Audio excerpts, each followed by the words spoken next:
bağlantıda var bir yer hangisi pek önemli bize. Hepsi Hristiyanlar biliyorlar öyle. Yuhanna 3. baş 16. hem 17. sıra. Zira Allah öyle pek sevdi bu dünyayı, hani verdi biricik oğlunu ki herkesi kim inanacak ona kaybetmesin ama dilice yaşasın. Akına hani Allah yollamadı oğlunu bu dünyaya ki dava kessin dünyaya, ama onun aşırı dünya kurtulsun. Bakın, Allah öyle pek sevdi bu dünyayı, seni hem beni, her bir canı. Hani yolladı kendi biricik oğlunu, Allah'ın oğlu var İsus Hristos. Da onun oğlu öldü bizim günahlarımız için kruçada. Allah yolladı kendi biricik oğlunu. Hani herkesi kim inanacak ona gebermesin ama kurtulmuş olsun. Dilek yaşamak olsun. Allah yollamadı kendi oğlunu ki kabıklama bu dünyayı, ama kurtarma dini onu. Bu haber öyle önemli. Bizim vakitte öyle önemli. Bu iyi haberde var bize kurtulmak, var bize sevinmelik, var bize uygunluk. Bize kim inanır Allah'ına, kim inanır Allah'ın oğluna, İsus Hristo'da, kurtar canını.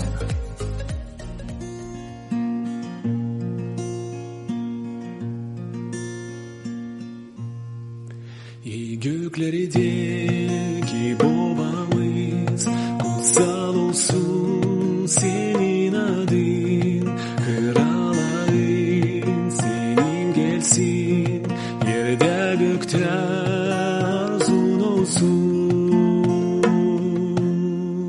Gündelik ekmeğimizi bugün bize salayı, bize borçlu olanları affettik biz, sen de bizi.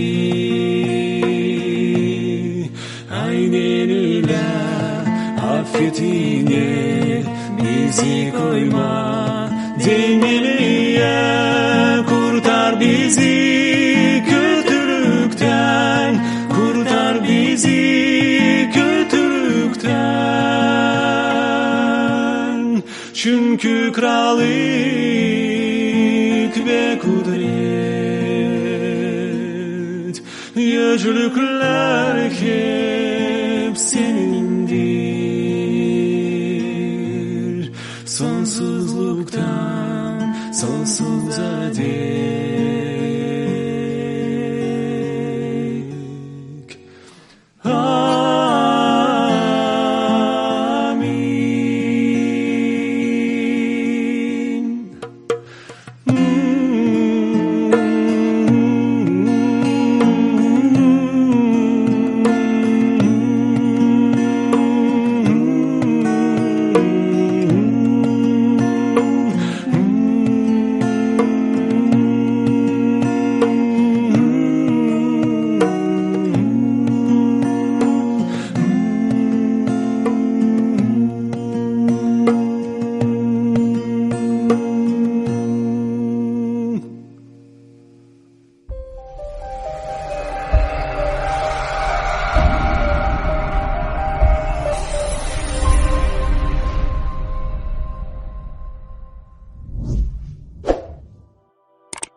İoann'ın ilk kağıdı 2. bölüm. Bunları yazıyorum size ki günah yapmayasınız. Ama eğer bir kimse yaptıysaydı, bizim babada aracımız var, doğru olan İsus Hristos. Odur acıyanlık kurbanı bizim günahlarımız için. Değil sadece bizim için, ama bütün dünyanın günahları için. Bundan anlarız, hani tanıdık onu, eğer tamamlarsaydık onun sımarlamaklarını. Kim der ben onu tanıdım, ama sımarlamaklarını tamamlamır, o bir yalancı, da onda yok aslılık. Ama kim tamamlar onun sözünü, hakkına onda Allah'ın sevgisi doluluktan var. Bundan tanırız, Ani biz Allah'tayız. Kim der ani o Allah'ta bulunur, o lazım yaşasın da öyle. Nice İsus yaşadı. Sevgili kardeşler, yazıyorum size değil bir yeni sımarlamak ama eski sımarlamayı hani siz baştan kabul ettiniz. Eski sımarlamak o sözdür, hani ta baştan işittiniz. Ama yazıyorum size hep o kadar bir yeni sımarlamak. Hangisinin aslılığı görüldü nice Hristos'da, hep öyle sizde de. Zira karanlık geçer, daha kına aydınlık şimdi aydınladır. Kim der hani aydınlıkta bulunur, ama kendi kardeşinden az etmer, o ta karanlıkta bulunur. Kim kardeşini sever, o aydınlıkta kalır. Ona yok bir şey kösteklenmek için. Ama kim az etmer kardeşinden, o karanlıkta bulunur. Karanlıkta gezer de bilmer nereye gider.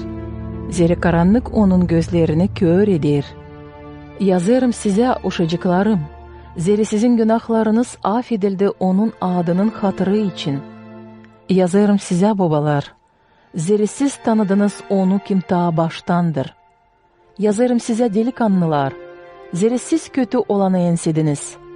Yazarım size uşaklar, zira siz babayı tanıdınız. Size yazdım babalar, zira siz tanıdınız onu kim ta baştandır. Size yazdım delikanlılar, zira siz kavisiniz, Allah'ın sözü sizde kalır, hem kötü olanı ensediniz. Sevmeyin dünyayı hem ne var bu dünyada. Kim sever dünyayı, onda yok babanın sevgisi. Zira hepsi ne var bu dünyada, tenin hamelleri, göz mayıllığı hem yaşamak şişkinliği, değil babadan ama bu dünyadan. Dünya hamellerinden geçer, ama kim Allah'ın istediğini tamamlar, o diveç yaşar. Ben size yazdım değil hani aslılığı bilmersiniz. Ama onuştan hani bilirsiniz hem anlarsınız, hani hiçbir de yalan aslılıktan gelmez. Herkes kim atılır oğuldan, onda yok baba.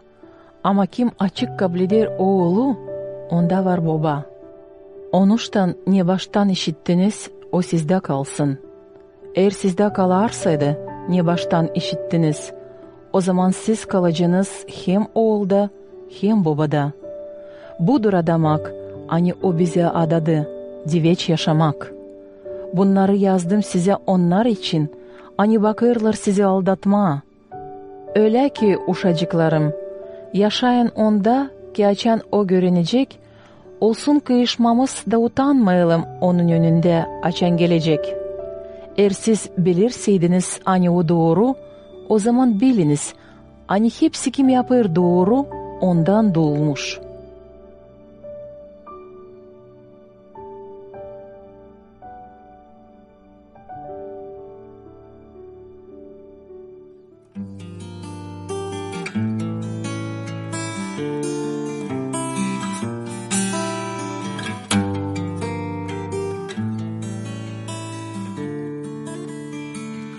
İnanırım Allah'a, o benim babam. Baş derim ben sana, gökteki Allah. İnanırım Allah'a, o benim babam. Baş derim ben sana, gökteki Allah. Metinlik sana, beni kurtardın, oğlunu verdin, hani ben yaşayayım. Metinlik sana, beni kurtardın, oğlunu verdin, hani ben yaşayayım. İsa девичья kapı, hepsin sana. Gelin hepsini sona, yaşamak verecek. İsa девичья kapı, hepsin sana. Gelin hepsini sona, yaşamak verecek. Metinlik sana, beni kurtardın, oğlunu verdin, hani ben yaşayayım. Metinlik sana, beni kurtardın, oğlunu verdin, hani ben yaşayayım.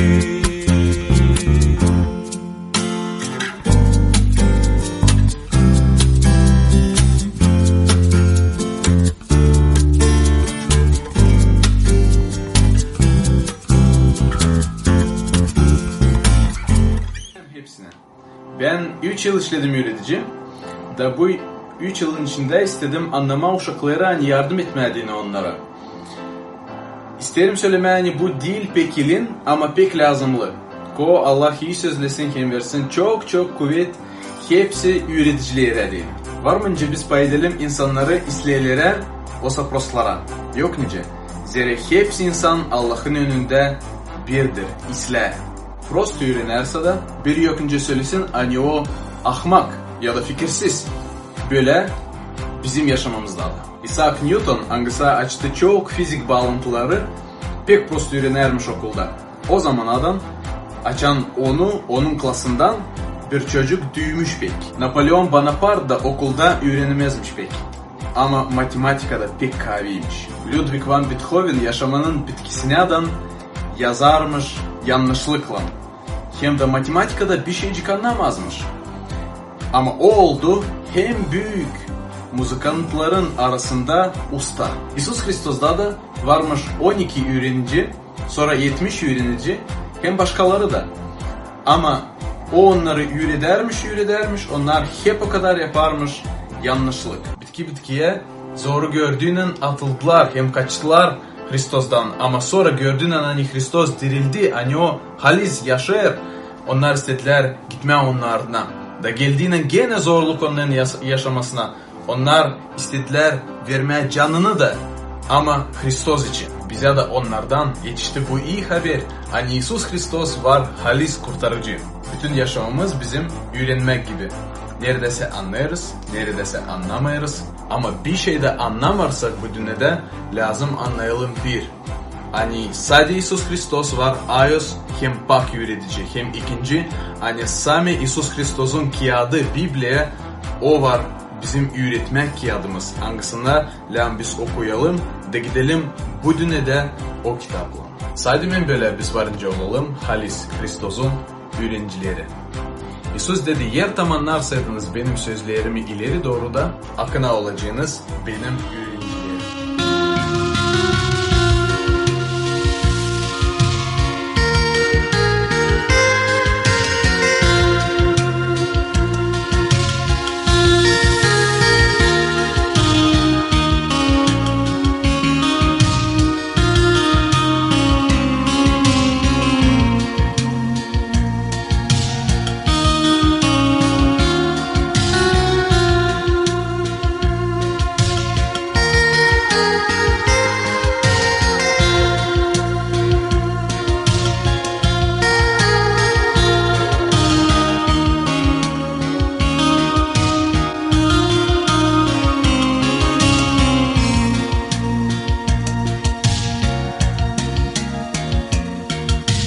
Geledi çoktan yukarıda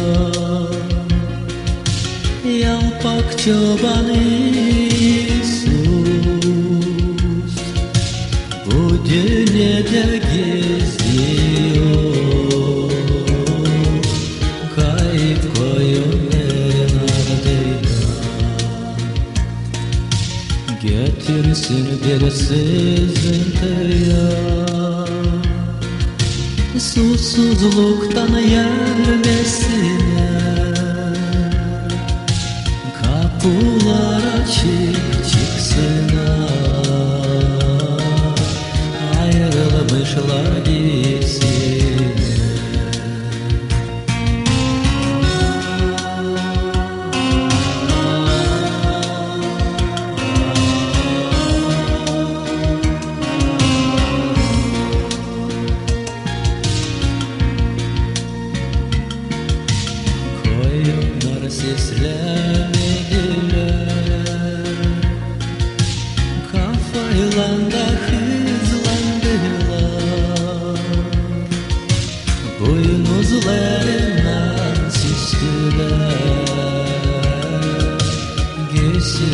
derdi.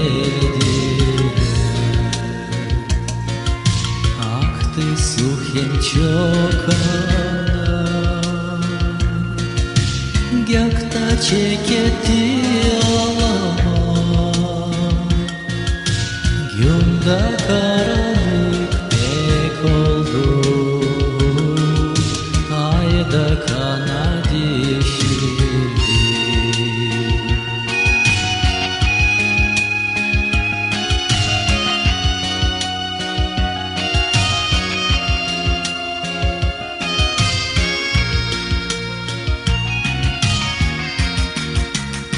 Hristos uçtu göklere, koyunlara otlayacak bulsun. Az vakitten sonra gelecek çürüsün onları. Götürsün bir başaya, nerede onlar dinlenecekler? Orada usluluk olacak, emdi çacıkmayacaklar. Kendi Allah koruyacak, hem gelini dağılacak, bir sürü saat olacak, hem bir de çoban olacak.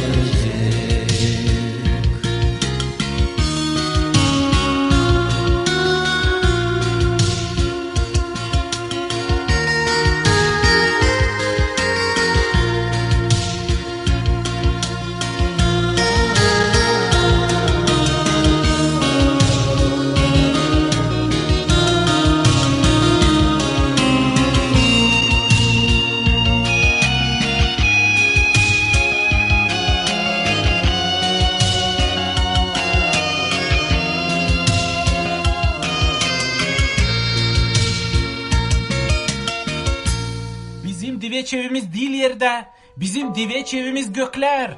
Tene Biblia söyler Apokalipsis kağıdında gökler için. Sadece düşünün o yer için. Nerede yok kahır, yok acı, yok hastalık, yok ölüm, yok kavga, yok anlamamızlık, yok günah, yok yaş. Biblia söyler bunu gökler için. Nice bilme hani sen düşeceksin göklere, açen öleceksin. Kabul ettiğine kendi yaşamana Isus'u şimdi. Sen var nice kabul edersin Isus'u şimdi. Pişman ol günahlarında, inan ona da o zaman sen var nice gurur olasın. Hani yersen ölersin şimdi. Sen gideceksin doğru göklere. Sen var nice kabul edersin onu şimdi. Sen var nice daha çok öğrenersin gökler için. Kim nice kabul etmeye Hristus'u şimdi. Yazıl bizim İyi Çoban kanalına, yaz soruşlarını komentlarda.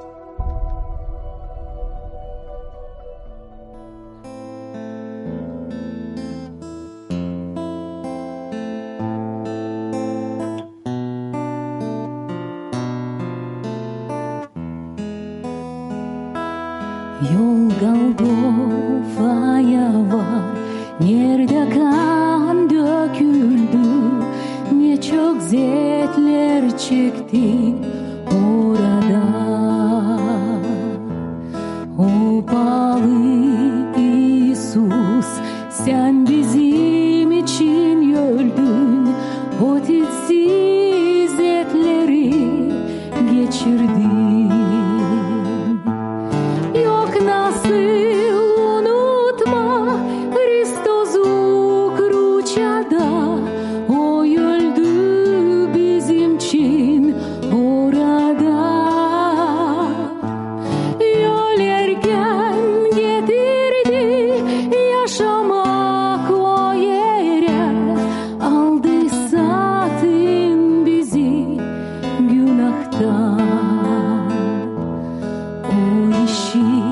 Sen adam, o pahalı sesi, oyalanma sen hiç yolunda. Ne verirsin ona, sen o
ama Allah'ta hepsine yaşamak.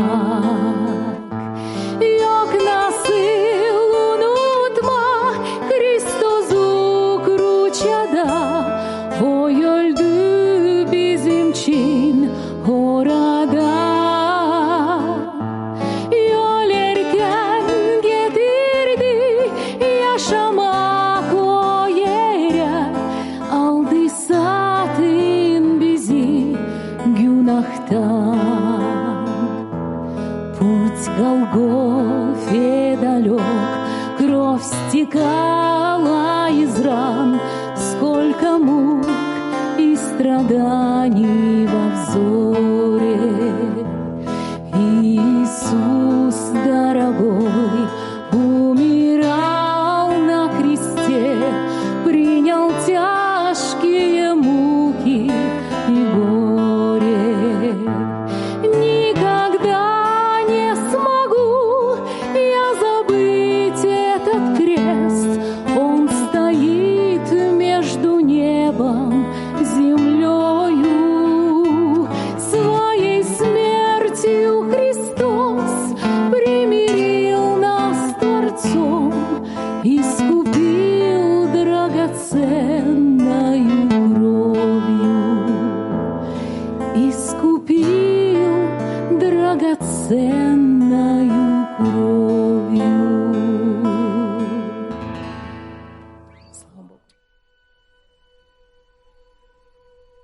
Eğer laf ederseydim insan dilinde ya da angel dilinde, ama sevgim yoksaydı, bir öter bakırım yeki bir uğuldar kim valım. Eğer bende varsaydı prorokluk becerikliği, eğer bilerseydim hepsi saklı işleri, hem yedendiyseydim bütün bilgiçliği, eğer varsaydı büyük inanım bayırları da yerinden değiştireyim. Ama yoksaydı sevgim, o zaman ben bir şey değilim. Eğer bütün varlığımı bağışlarsaydım ki doyurayım fukaraları, eğer güğdemi ateşe verirseydim ama sevgim yoksaydı, bana bundan hiçbir fayda olmaz. Sevgi çok dayanar, iyilik yapar. Sevgi kıskanmaz, övünmez, kabarmaz. Sevgi kötü kendini götürmez. Aramaz fayda kendisine. Tez öfkelenmez. Küsü tutmaz. Kötülüğe sevinmez. Ama aslılığa sevinir.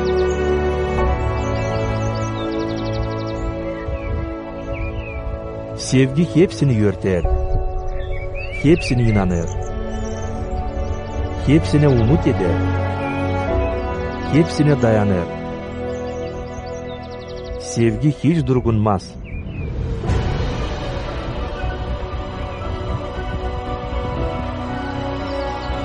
Prorokluk sona gelecek. Diller susacak. Bilgiçlik kaybedecek. Zira bizim bilgiçlik kederli. Bizim prorokluk değil tamam. Ama açan tamamlık gelecek. O zaman hepsine kederli yok olacak. Uşakkan ben uşakçasına laf ederdim. Uşakçasına düşünerdim. Ama olgunlandığıyla uşak işlerinden bırakıldım. Şimdi hepsini nice bir dumanlı şişeden göreriz. Ama o zaman görüşeceğiz. 100%. Şimdi benim bilgiçliğim kederli. Ama o zaman Allah'ı tanıyacağım böyle. Nice ben tanınmışım.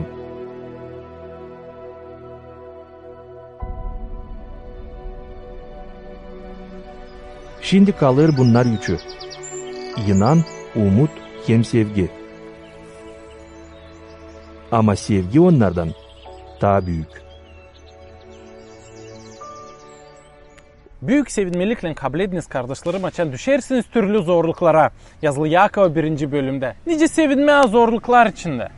Nice olma optimist açan dolayında herici hem hepsici zor durumda bulunurlar. Var nice. Ben okudum Dilçok'tan Pollyanna kağıdını Eleanor Porter yazdı onu. Bu pek meraklı bir kağıt. Zira o der bize sevinme zorluklarda. Paldoslar bende var 3 bölek kağıt da ben hazırım onları size bağışlama. Kim yazacak komentari da isteyecek bu kağıdı benden. Ben size onu bağışlayacağım. Bu kağıtlar satılırlar kağıt dükkanlarında da. Varınca oradan da alasınız. Pek meraklı bir kağıt. Zira o der bizi sevinme zorluklarda. Bu kağıt anlatır bize bir kız için. Onun adı Pollyanna. Onun aşamasında çok zorluklar var. Onun babası öldü. Onda var sıkıntı sağlıkla. O yaşar Lelus'undan ama Lelus onu sevmiyor. Da bu kız her zaman oynar bir oyunu. O oyununun adı sevinmek oyunusu. Zor işlerde o bulayır işleyiş. Diyelim doğum gününe ona başladılar makak. Ama o isterdi ona başlasınlar oynayacak. Niye sevinmeye burada sana makak başladılar doğum gününe. Ama bu kız sevinir. Hani o makaklar ona dil lazım da o sağ. Hem de çok böyle olaylar. Bu kağıt öğretti beni. Sevinme. Hem bulma zor işte de, zor durumda da bir şey neye varınca sevinme. Dostlar siz beğendiyseniz bu videoyu yazın komentari, koyun like, yapın bir repost. Bu işler yardım ediciler bu kağıt için daha çok kişi görsünler. Bu kağıt bekisler hem büyüklere hem de küçüklere değinir. Dostlar bende var 3 kağıt Pollyanna. Ben onları bağışlayacağım onlara. Kim yazacak komentari hem isteyecek bu kağıdı kendisine bağışır.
Hani sade İsus Hristos, sade o Allah'ın oğlu kurtarır bizim günahlarımızı.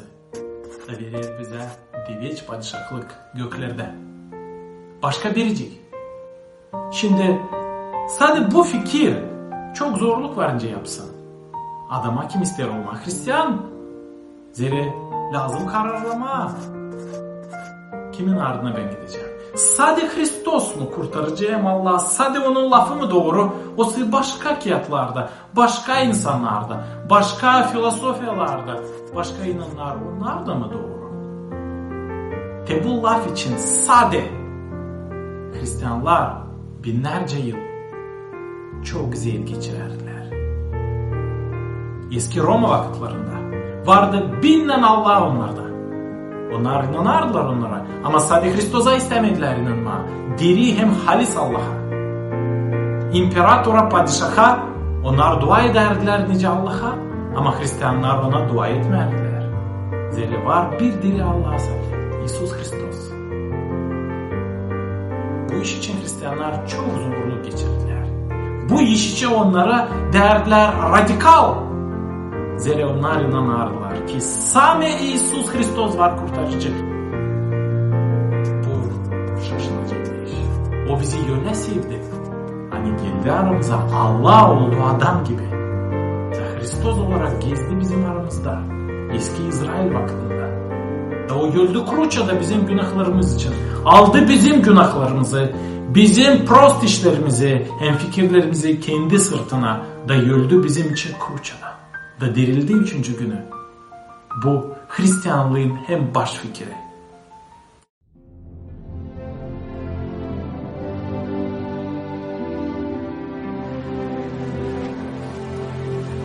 Bir gün Yusuf bindi bir kayık içine yürenicilerle beraber da dedi onlara: "Geçelim gölün öte yanına."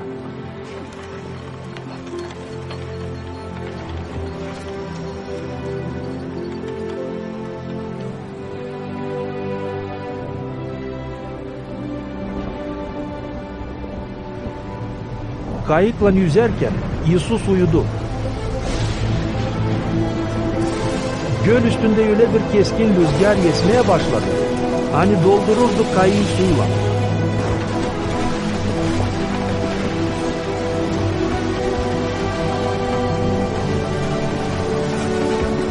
Üretici, kaybederiz.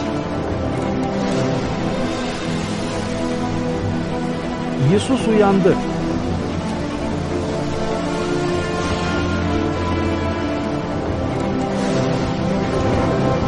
Azarladı rüzgarı hem kabaran dalgaları.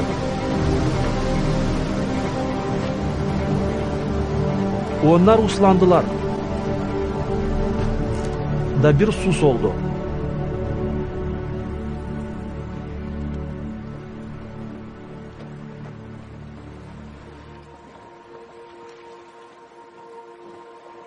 Sonra dedi öğrenicilerine: "Ne anda inanınız?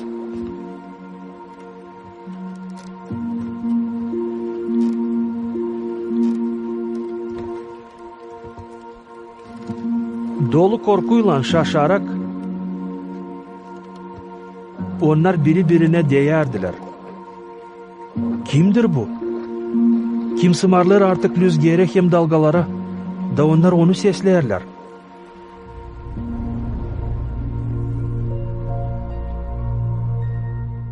Kısadan bir iş için, ne iş için laf etmediler. Politikacılar, doktorlar, hem insanlar pek beğenmediler bu işi. O ölüm. Kilisede laf ederler bunu. Hristiyanlar, inancılar açıktan bol laf ederler. Ölüm için. Zira Allah'ın lafı çok çok söyler.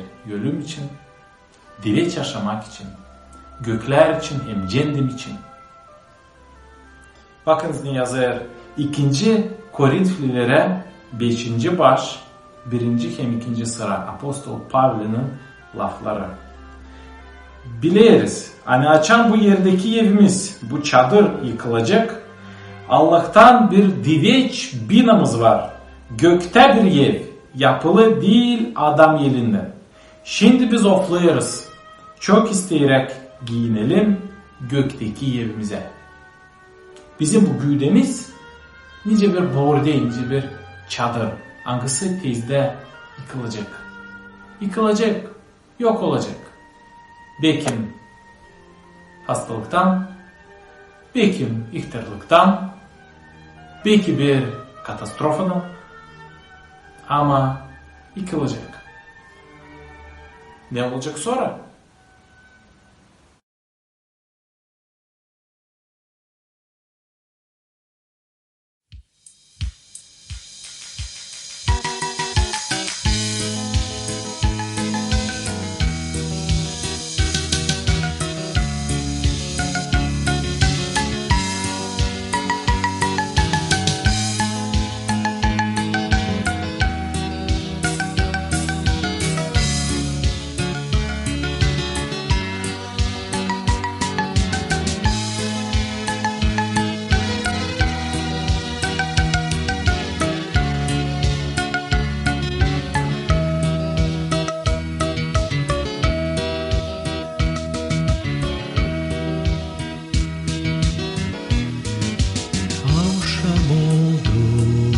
Pek doruktu, gökte çıktı açan masa hazırlandı gökteki olan geldi uçenliklerine donaklıyı ve sonra güçlü yalpak seslen böyle o dedi.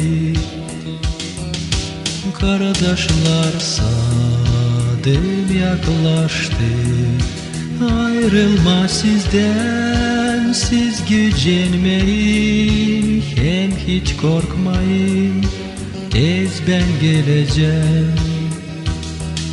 Ama tahilleri söyleyip ki bilesiniz, biriniz beni satacak 30 gümüşe.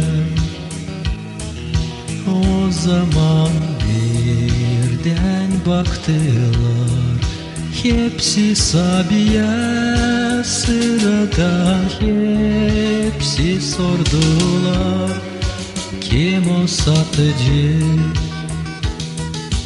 Geldi Yuda ya da sıra, o da hep sordu, söyle Sabi, dilimim ben o satıcı ol.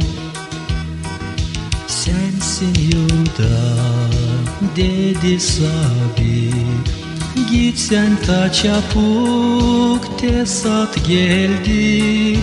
Tamamla sen ne var netinde.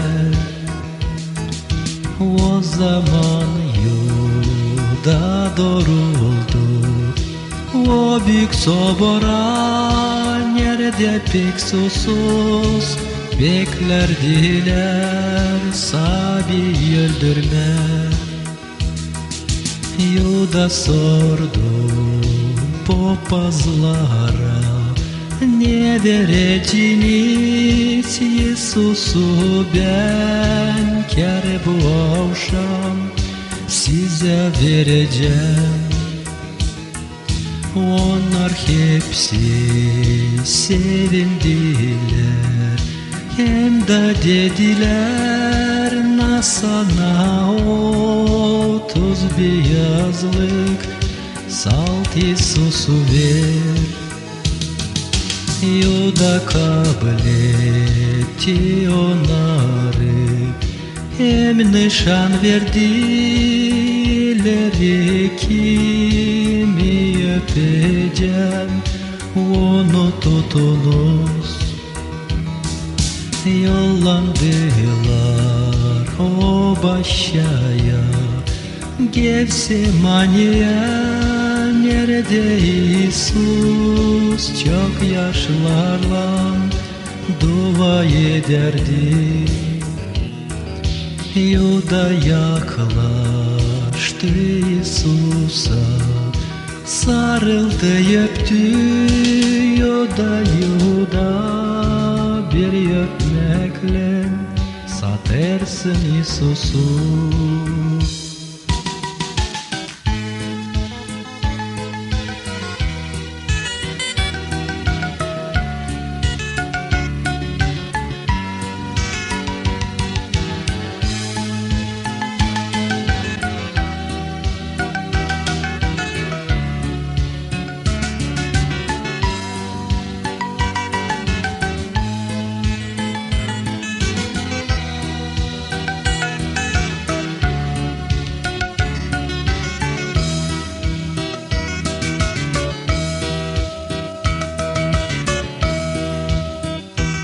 Selam dostlar. Ne bağlayır? Darwin'i, Nietzsche'yi hem Hitler'i hem neçin bize bilmem bunu. Ürenerek üniversitede ben çok okuyardım Friedrich Nietzsche'nin kitaplarını da hesap aldım bir pek meraklı bağlantı biyologun, filosofun hem ser diktatörün arasında. Onlar bilmerler birbirinden ama bakınız Charles Darwin'in baş fikri o hani adam başladı maymundan. Onun baş argumenti o tabiatın seçimi. O yazardı hani tabiat seçer onları kim ta kahvede kahveler yaşayırlar da tabiat yok eder onları kim yufka olanlar yölerler. 20 yıldan sonra Friedrich Nietzsche aldı Charles Darwin'in fikrini da ekledi onu sosyal alanına. Ta Nietzsche yazardı. Allah öldü, biz öldürdük onu. Şimdi adam lazım olsun Allah'a. Ta Nietzsche yazardı. Düşen olanı itir. Bitki 10 yılını Nietzsche geçirdi fikirden hastaların klinikasında. Ama onun kitapları oldular pek anılmış bütün Avrupa'da. Onu okuyardılar hem onun kitapları değiştirerdiler insanların fikirlerini. Ben de studentken okuyardım Nietzsche'yi pek çok. Da ben hesap aldım hani onun kitapları karıştırırlar benim fikrimi hem parçalarlar benim canımı. Onlar çaldılar benden uygunluğu hem sevinmeliyim. Ta 30 yıldan sonra açan Nietzsche öldü. Adolf Hitler geldi kuvvete Germanya'da. Da o yaptı Nietzsche'yi faşizmanın baş ideologu. Nietzsche Hitler'in hem sevgili yazıcısıydı. Siz bilirsiniz hani Hitler başladı 2. Dünya Cengi'ne. Hangisinde öldürüldü 70 milyon insan. Dostlar siz görürsünüz mü bu bağlantıyı? Charles Darwin'in evolüsiya fikirlerini Nietzsche ekledi sosyal tarafına. Hitler de yaptı bu fikirleri praktikada. 19. asırın fikirleri hem kıyatları getirdiler katastrofa 20. asıra. Yapalım çıkış. İlk, kuşku ol ne sen okuyarsın. Biblia'da yazılı. Hepsinden çok koru kendi yüreğin üzere ondan yaşamak başlar. İkinci, kuşku ol ne gelir senin fikrine hem ne sen düşünersin. Hem de üçüncü, inan Allah'a. Olma Allahsız, olma inansız. Allah var, o diri, o sever seni, o yolladı kendi biricik oğlunu İsus Hristos'u bu yeryüzüne, o ölsün senin günahların için. İnsanlar gerdiler Hristos'u kruçada ama o dirildi 3. günü. Pahalı dostum, ta çoğu insanlar inanmıyorlar buna. Onlar yapıyorlar kendi kendini Allah'a kendileri ayırarak ne var doğru hem ne var yalan. Gelecek vakit açan biz anlayacağız. Hani liberalizma, humanizm, ateizm, Allahsızlık hem günahkarlık getirecekler bu yeryüzüne ta çok kahır. Ama var iyi haberde. İsus Hristos dedi ben varım yol doğruluk hem yaşamak. Da birici gelemer baba Allah'a nice sade benim aşırı. Dostlar, siz beğendiyseniz bu videoyu koyun like, yazın komentari, yapın repost, yazılın İyi Çoban kanalına. Kalın sağlıcakla. Selam dostum, olmalı sen bilirsin hani Biblia o dünyanın hem çok satılan kağıdı. Olmalı sen bilirsin hani Biblia'da var 2 parça. Eski bağlantı hem yeni bağlantı. Ama bilirsin mi sen hani Biblia o değil bir kağıt o 66 kağıt. Onlar yazıldı 40 kişiyle. Biblia kağıtları yazılı türlü janralarda. Onda var historia, türküler, biyografiyalar, historia dokumentleri, şiirler, Biblia değiştirir dünyanın kültürasını. Biblia'dan çıkar çoğu bizim zakonlar, kalender. Biblia değiştirdi dünyanın üretimini hem politika sistemasını. Bu kağıdı çevirdiler dünyanın çok dillerine. Yazılmasından bizim zamana kadar o hiç değişilmedi. Hepsi Hristiyan kiliselerinde bir türlü Biblia. Kimse kullanır türlü çevirmeleri ama manası hep o. Biblia'dan binlerce yıl ilham alırdılar. Müzikacılar, şairler, resimciler. Okuyarak Biblia'yı politika adamları yok ettiler, yesirli. Bizim kültüranın hem halkın iyilik hem moral prensipleri çıkarırlar Biblia'dan. Biblia'yı severdiler okuma Tolstoy, Dostoyevski, Martin Luther King. O benim hem benim ailemin hem sevgili kağıdımız. Ama bakma Biblia'ya. Nice bir kağıda bibliotekada başka kağıtların arasında gibi dil dolu. Zira Biblia o Allah'ın lafı. O değil adamın lafı. O Allah'ın lafı. Nice denime bunu? Peki de. Açan adam okuyar Biblia'yı. İnanın hem duayla bu kağıt çekilir, değiştirme onun fikrini, yaşamasını, bakışlarını hem işlerini. Okuyarak Biblia'yı binlerce insan bu dünyada binlerce yıllar içinde değiştirdiler kendi yaşamalarını. Allah değiştirdi onların yaşamalarını. Kimde vardı problemalı aile başladılar yaşama sevgiyle. Kim içerdi çok şarap bıraktılar şarap. Kim içerdi sigara okuyarak Biblia'yı bıraktı ondan. Çalgıcılar oldular ayız adam. Fena insanlar oldular iyi. Bu kağıt değiştirir adamın yaşamasını. Hem de ikinci, Biblia'nın hem baş karakteri o İsus Hristos. Allah'ın oğlu hangisi geldi bu yeryüzüne? Doğdu Maria'dan. Öldü kruçada. Dirildi 3. günü. Kalktı göklere. Da henden gelecek Hristiyanlar beklerler onu. Biblia pek önemli kağıt insanlık için. Zira Biblia anlatır bize nice kurtulma günahlardan. Nice kurtulma cehennemden. Ve düşme göklere, raya dolma Hristos'un bile direklikte. Başka bir de kağıt anlatmıyor bunu. Sade Allah'ın lafı Biblia. Pahalı dostum sen istersen okuma Biblia Allah'ın lafı ama sende yoksa bu kağıt severce yazarsın bize mesaj ya da komentari. Ve biz başlayacağız sana Biblia'yı. Siz beğendiyseniz bu videoyu Biblia için koyun like, yazın komentari, yazılın İyi Çoban kanalına. Kalınız sağlıcakla.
bir lazım bana, yakın olmasana, yakınsa bir sana, yakın sana.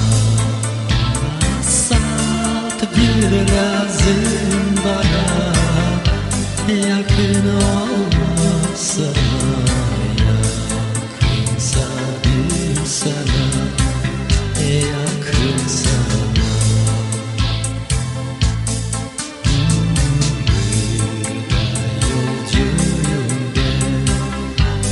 Yabancı, yelken kabul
sana, yakınsa bir sana, yakın sana.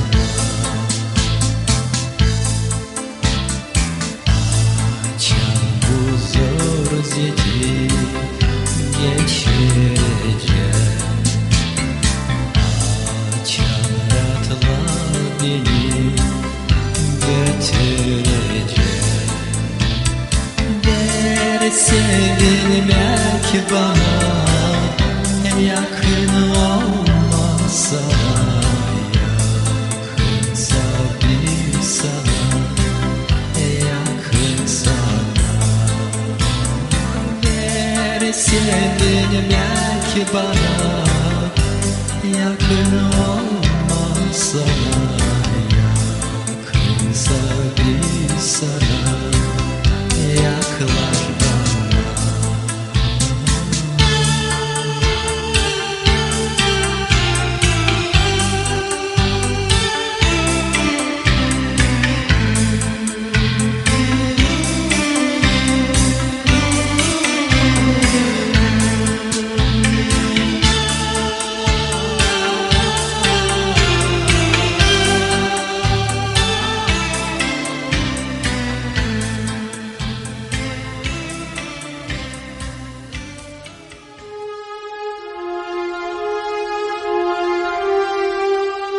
Bibliya uşaklara dini.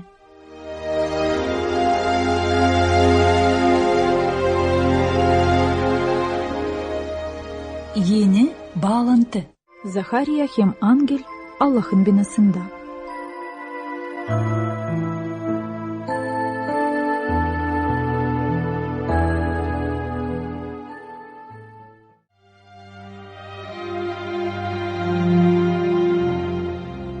Bir kere Захария yapardı slujba Yerusalim'de Allah'ın ayözlü binasında. Açan o günlüklerde onun yönünde göründü Sabi'nin angeli. Görüp onu Захария pek korktu. Ama angel dedi ona: "Korkma Захария, çünkü Allah işitti senin duanı da senin karın Elisaveta doğuracak sana bir oğul. Sen koyacaksın onun adını Yuan. Sana olacak sevinç hem çoğu sevinecekler onun doğmasına. Niçin ki Sabi'nin yönünde o olacak kuvvetli. O içmeyecek şarap hem ayöz duhla olacak ta anasının karnısında. İsraillilerin çoğunu döndürecek Sabi Allah'a." Ama Захария inanmadı angelin laflarını da dedi: "Nasıl ben inanayım hani bu doğru? Ben ihtiyarım, karım da benim büyük yaşta." Angel de cevap etti: "Ben Gavril, Allah'ın yönünde duran. O beni yolladı bu haberi sana getireyim. Benim laflarıma inanmadığın için sen laf edemeyeceksin de susacaksın ta bu iş gerçekleşmeyince."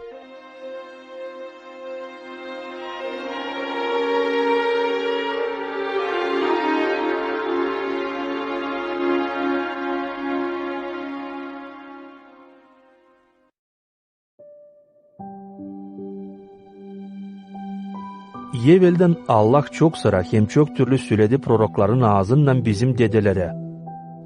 Ama bu bitki günlerde laf etti bize kendi oğlunla. Angısını koydu miraççı hepsine, hem angısından dünyayı yarattı.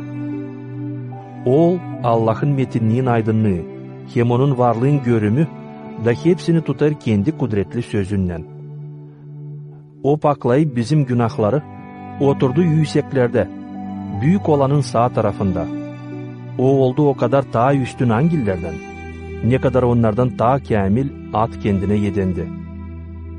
Zere ne zamansa Allah angillerin birisine dedi: "Sen benim oğlumsun, büyün senin baban oldum. Ye ki ben baba ona olacağım, o da oğul bana olacak." Hep öyle kendi ilk doğmuşunu dünyaya getirirken der: Allah'ın hepsi angilleri ona baş eğilsinler. Angiller için der: "Benim o, kim döndürer angillerini rüzgâra, hem hizmetkerlerini ateş yalınına." Ama oğlu için der: "Ey Allah, senin çorbacılık skemlen diveçtir, hem padişahlık bastonun doğruluk bastonudur. Doğruluğu sevdin, ama zakonsuzluktan az etmedin. Onuştan Allah, senin Allah'ın. Seni yağladı sevinç yağıyla daha çok senin dostlarından. Da der, ey Sabi, sen baştan yeri kurdun. Gökler de senin yerlerinin yaptıkları. Onlar kaybelecekler, salt sen kalırsın. Hepsi ruba gibi eskiyecek. Onları kıvratacan nice bir yağmurluk. Daruba gibi değiştirilecekler. Ama sen kalırsın hep öyle. Senin yılların bitkisiz. Ne zaman hemanga angile Allah dedi. Otur sağ tarafımda, ben koyunca senin düşmanlarını ayakların altına. Değil mi onlar hepsi hizmetkar duhları? Yollanmış yardım etsinler onlara. Kim kurtulmak edinecek? Kiyat çıfıtlara 1. bölüm.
götürecek.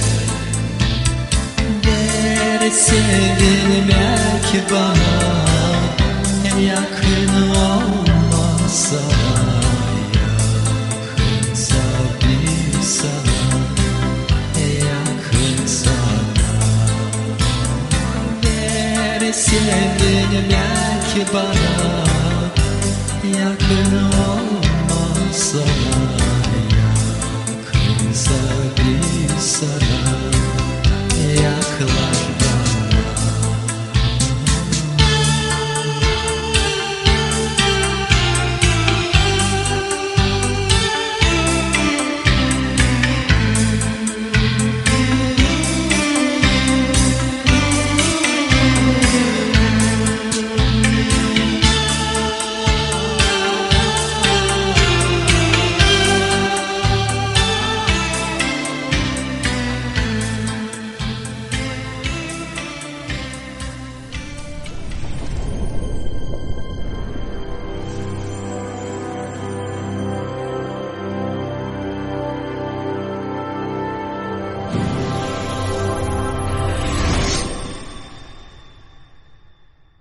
Ama sen yüret, ne sağ üretmeklere yaraşır. Söyle yaşlı adamlara, ayık, kendini doğru götüren, hesaplı, sağ inanda, sevgide hem dayanmakta olsunlar. Hep ile söyle yaşlı karlara götürsünler kendilerine. Nice yaraşır Allah'ın ayos halkına. Olmasınlar fitleyici, yeki düşkün şaraba, ama yüretsinler iyilik yapma. Üretsinler genç karları, kocalarını hem uşaklarını sevmeye. Olsunlar hesaplı, pak, yevciman. Yön versinler kocalarına, ki Allah'ın sözü kötülenmesin. Hep öyle genç adamları üret, hesaplı olsunlar. Her bir iş üzere göster kendini örnek iyi işler yaparak. Üretmende pak ol, kendini doğru götür, hesaplı ol. Söyle sağ laflar, anglarına kimseyi mana bulamar. Ki bize karşı denkleşenler bir şey fena söyleyemesinler, da utanmış kalsınlar. Hırsızlık yapmasınlar, ama her zaman inanç adamlar olsunlar. Hem her bir iş üzere Allah'ın, bizim kurtarıcının üretmeklerini mayıl yapsınlar.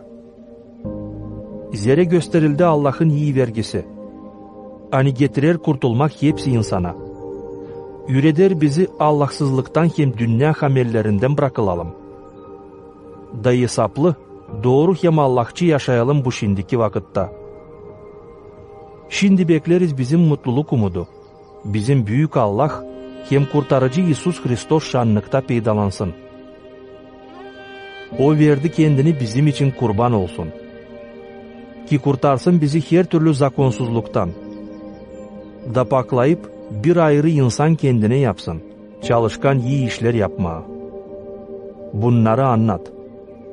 Nasihat et hem azarla her bir zabitlikle. Kimseyi seni aşağılatmasın. Pavli'nin Kiadı Tita 2. bölüm.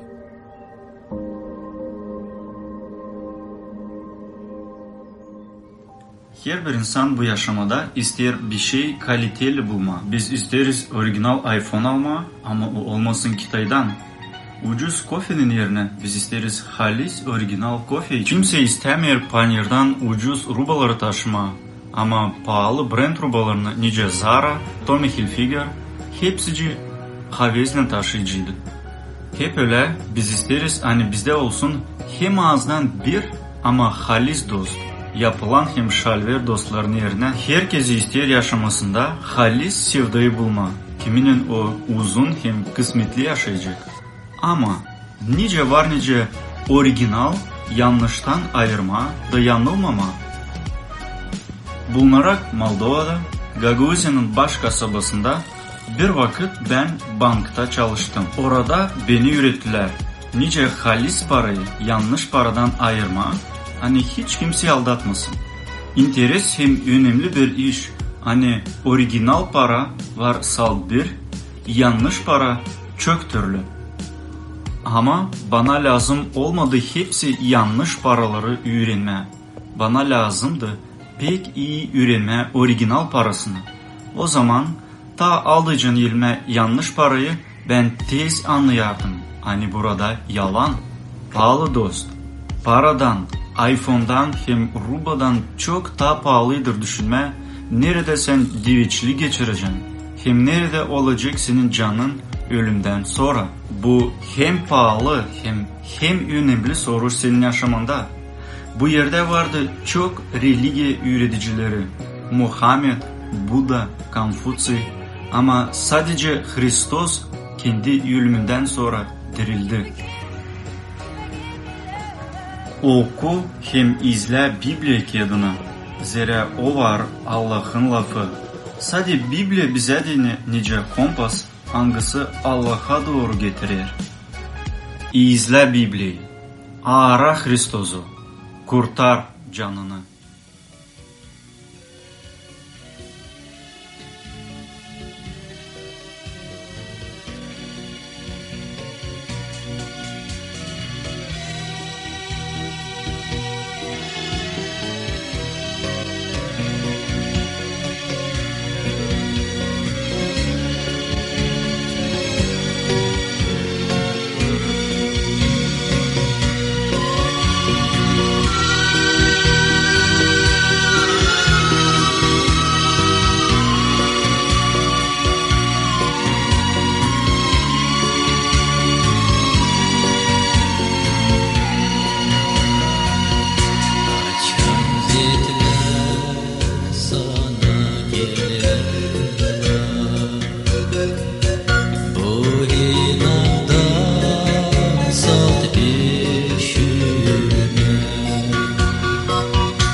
padişahı David yaptığı zina hayırsızlık günahını Versaviyla bundan sonra o pişman oluyor. Da söyler bu lafları, onlar yazılı Psalom kağıdında 50. başta Türkçe mezmurlar kağıdı. Омой меня и буду белее снега, как гуща. Yıka beni da olacağım kardan daha beyaz. Açam ben gittim Afrika'ya, ben sorardım orada insanlarda, siz bilirsiniz ne o kar? Onlar derdiler, bilmiyoruz ne o kar? Ve onlara anlattım, hani kar öyle bir şey, beyaz su, kaba ne düşer göklerden, da uşaklar oynarlar ondan, o örter her erciğine. Onlar dediler, bilmiyoruz ne o kar. O zaman ben soruş verdim, sizin Bibliyanızda, sizin dilinizde nice çevirili bu yer? Biz açtık Noel dilinde Bibli üzeri, o zaman o halkını bileydik. Da bana çevirdiler. Onlarda yazılı. Yıka beni da olacağım sütten ta beyaz. Hem beyaz iş ne var Noel halkın fikrinde hem dilinde o süt. Da bu yarıştırma onlara pek isla anlaşılır. Bir başka Afrika halkın dilinde bu yer ta da başka türlü yazılı. Yıka beni da ben olacağım ta beyaz ne kadar kokos cevizin içi. Şimdi bakın. Biblia söyler hani hepsi insanlar günahkar. Biz bunu biliriz. Bizde var kötü fikir, kötü laflar, kötü işler. Da bu günahlar bizi çekerler cehenneme. O işi de İsus Hristos geldi bu yeryüzüne. Almadığını bizim günahlarımızı kendine. Affetme bizim günahlarımızı. Silme onları. Onun kanı siler hepsi günahları. Daha açan adam pişman olur bütün yürekten. Gelir Hristos'a. Allah onu affeder. Da verir ona yeni yaşamak, yeni yürek. Da o zaman bizim yüreğimiz oluyor. Pak, temiz, güzel. Nice kar, nice süt, nice kokos cevizin içi. Ben inanıyorum kendi kendime, ben inanıyorum canımda. Sen benim inanıma katılma. Ben bu işi laf etmeyeceğim. Bu öyle bir saklı, öyle bir derin iş. Hani onun için zor bana değil laf etme.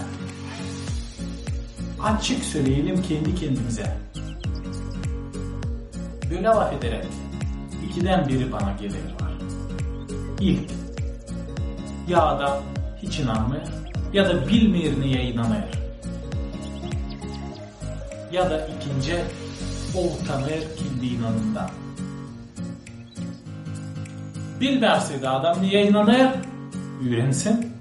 Okusun Allah'ın lafını, Evangeliyi, Bibli'yi. Sorsun.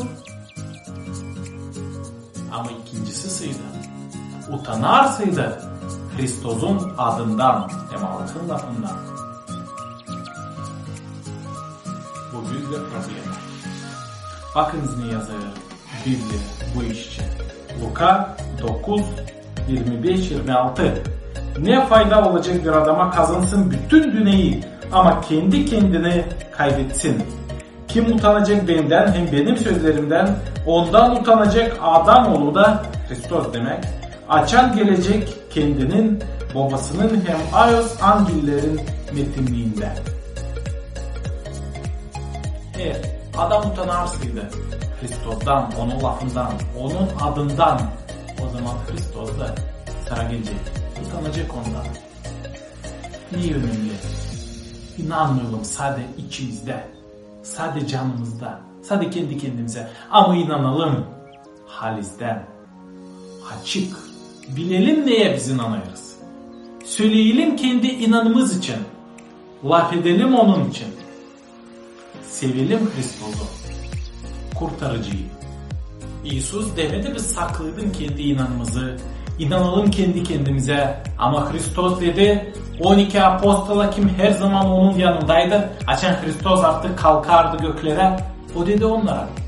Şimdi gidiniz, dağınladınız, her yerce, bütün dünyaya bu iyi haberi canın kurtulması için. Anladınız bütün dünyaya kimim ben Hristos? Niçin ben geldim bu yeryüzüne? Kurtarma adını insanları onların günahlarından. Verme adını onlara ray, cennet ve kurtarma onları cehennemden. Verme onlara sevinmelik, rahatlık, yaşamak manası. Anladın bunu bütün dünyaya. Her apostolla susaydılar. Her onlar inanaydılar sadece kendi kendisine, sadece canında. O zaman Hristiyanlık yetişmeyecekti bizim yerlere de. O zaman biz de bilmeyecektik bu iyi haberi kurtulmak için. Ne önemli? Paylaşmayla, açıklama onu, laf etme onun için. Hem bilme, neye sen inanırsın?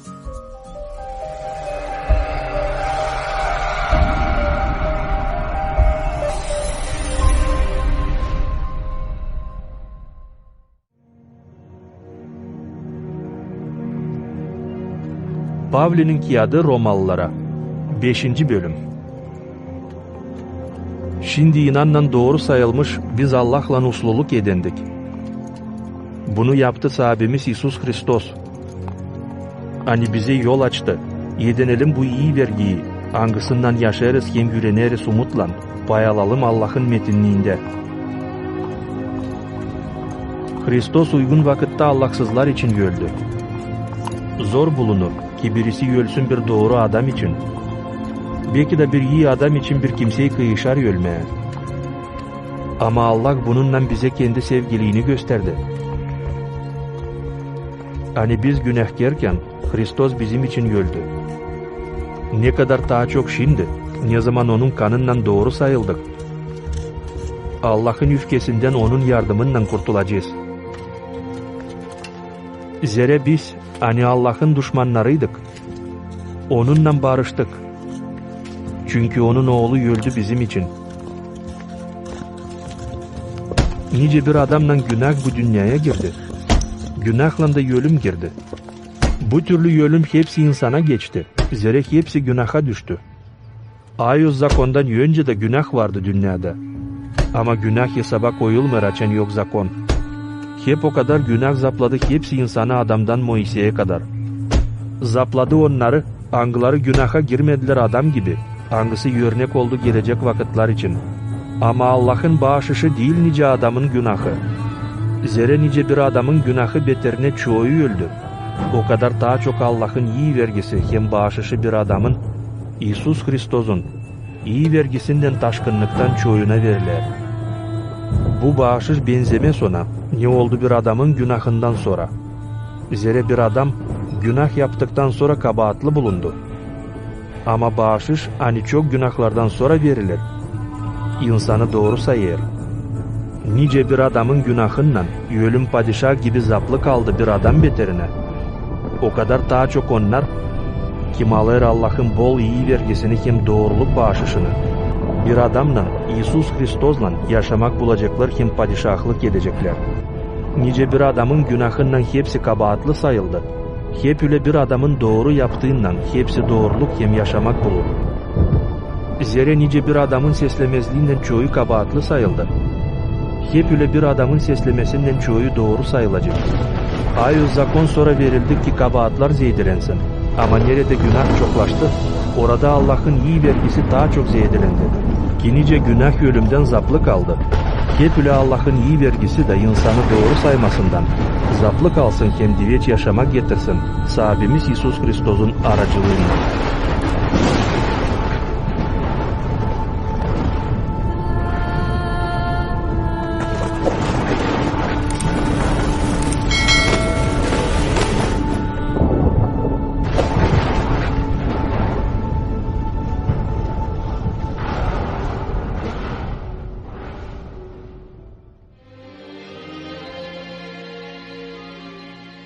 Mezar, neredeymiş Hristos'un güdesi boş. Gerilmekten sonra 3. günü o dirildi da o yaşar. Gün o ister girmez senin yaşamana. İsus dedi, ben varım yaşamak. Kim inanır bana ölse de dirilecek. Geçti 2000 yıl nice İsus Hristos dirildi ölümden. O yaşar büyünde. Hem onun sayımını iyi silmir bu geçen dünyada. Geldi hem gitti geçti zamanların padişahları, bilgiçleri, yazıcıları hem filosofları. Ama İsus büyünde yaşar. dünyanın kurulmasından Hristos gibi yoktu. Doğması da onun başkaymış. İsus doğmuş kızdan, Maria'dan. Tekrarlanmaz onun yaşaması da. O geçirdi ayos, günahsız yaşamayı kim yaptı çok minuniye. Anglarını bu dünya başka görmedi.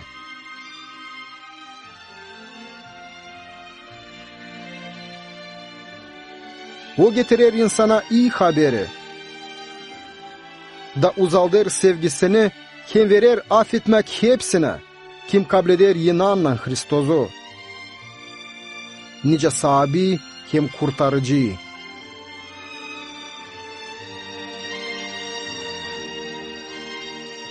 Böyle kabahatsiz yölümü kuruça da kabletti sade o. 2000 yıl geri Allah yolladı biricik oğlunu, nice kurbanı insanların günahları için. O öldü senin için. 3. günü ölümden sonra dünya görmüş en büyük oluşu historiada. İsus dirildi.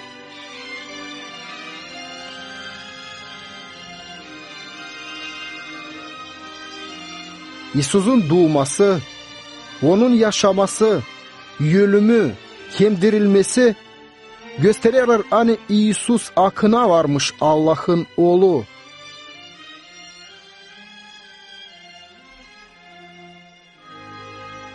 İsus Hristos yaşar büyünde. O ister girmez senin yaşamana, hem affetmez senin günahlarını. Sesirgen ona.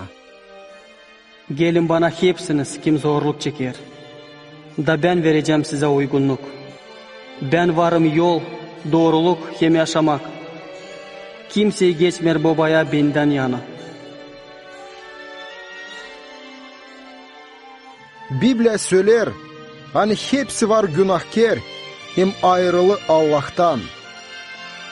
O söyler hani günahın cezası, ölüm. Ama Allah'ın bahşişi, diveç yaşamak. İsus'un ölümü oldu yedek bizim günahlarımız için. Da şimdi o bekler hazır girmez senin yaşamana. Date, ben durarım kapıda da uğrarım. Kim işitecek benim sesimi hem açacak kapıyı, gireceğim ona. Anlama dini onun sevgisini, hem onun acanlığını, sen lazım kabul edersin inanla Hristos'u, nice Allah'ın kurbanını senin günahların için. Bülasidi senin istemen, dua et inanla, da Hristos girecek senin yaşamana. Tebir duanın yörüne.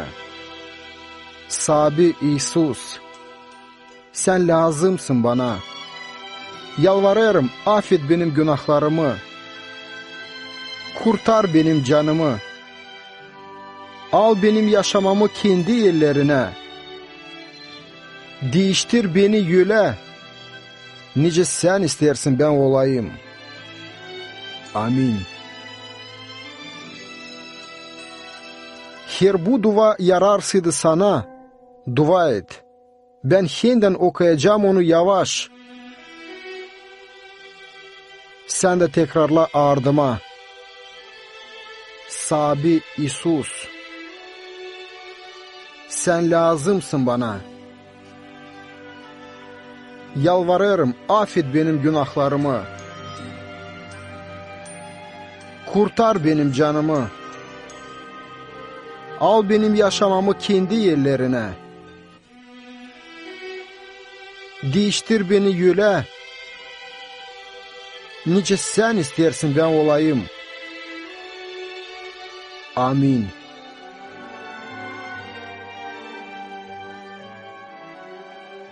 Şimdi, açan sen Yunan'la dua ettin, hem teklif ettin İsus'u.